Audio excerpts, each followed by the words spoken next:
илэгдлийг хэрхэн яаж тооцох вэ? Энэ талаар танилцуулъя. За илэгдлийг манай програм дээр бол автоматар тооцогддог болсон байгаа. Автоматар тооцоолохын тулд та тогтмол мэдээлэл гэсэн шийднээс за хамгийн доотлолт байрладаг илэгдэл автоматар тооцох хэсэг гэсэн хэсгээр тийм гэсэн сонголтыг хийж өгөх ёстой.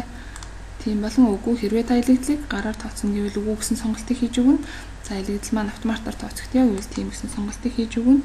Мөн анхаарах ёстой юм маань тогтмол мэдээлэл дээр байгаа он сар өдрөөс хамааруулан илэгдэл тооцогдно гэдгийг анхаараарай. Жишээлбэл 3 сарын 31 гэсэн учраас нэг улирлын илэгдэл тооцогдох нь. Үүний 6 сарын 31 болгох юм бол 2 улирлын. За 9 сарын 31 гэвэл 3 улирлын. За 12 сарын 31 гэх юм бол бүтэн жилийн илэгдэл автоматар тооцогдож гарч ирэх нэ гэдгийг анхаарах нэ. За мөн анхаарах ёстой зүйл маань за энд байршиж байна. За илэгдэл тооцогддог үнцүүрэнгүүд маань энд гарч ирсэн байна. За энэ бол автоматар татагдж байгаа дансны кодчлол дээр оруулж өгснөөр энэ автоматар гарч ирэх нь. За дараагийн хэсэг болох илэгдэл тооцох жил оруулна уу гэсэн хэсэг байна.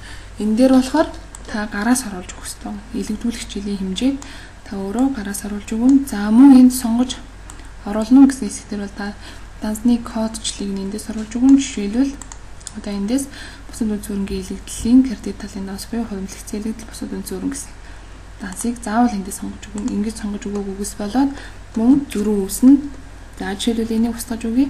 Устгаж өгснөөр за байгуулбал зохих илэгдэл энд тооцогдсон байна. Харин байгуулсан илэгдэл маань 500 мянган төгрөгөөр зөрсөн байна гэдгийг харуулж байна. Тэгэхээр бид нар энд дансаа сонгож өгөөгүй байна гэсэн алт авах. Эндээс хувимлэгцэн илэгдэл бусад үнцүүрэн гэдэг дансыг сонгож өгөх нэ. За ингэж сонгож өгснөөрөө илэгдэл маань автоматар тооцогдсон байна.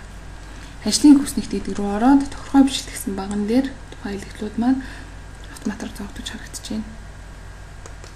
За илэгдүүлэх үнцүүрэнгүүд маань эхний үлдэгдэл дээр байршсан байна те. За ингээд илэгдлүүд маань тооцогдчихжээ. За эндээс анхаарах юм маань за тоног төхөөрөмж 6 сая төгрөгийн тоног төхөөрөмж эхний үлдэгдлээр байсан байх нь 22 сая төгрөгийн тоног төхөөрөмжийг гүйцэтгэх болоосон гарч ирсэн учраас тухайн тайланд хугацаанд бид нар худалдан авчээ. Ингээд нийт 28 сая төгрөгийн тоног төхөөрөмжтэй байсан байна. Тэгвэл энэс илэгдэл маань хэрхэн яаж тооцогдсныг та дэлгэрүүлэн харахыг хүсвэл журнал гэсэн шийт рүү ороод журнал шийдний за энд тоног төхөөрөмж гэсэн ерөнхий дэвтэр дансыг сонгож ерөнхий дэвтрийг сонгож хардаг хэсэг болох энэ С гэсэн баган дээр машин тоног төхөөрөмж гэсэн дансыг сонгож өгнө. Тохиргоо гэдгээс за ерөнхий дэвтэр харах гэдгийг дуудаж өгнө.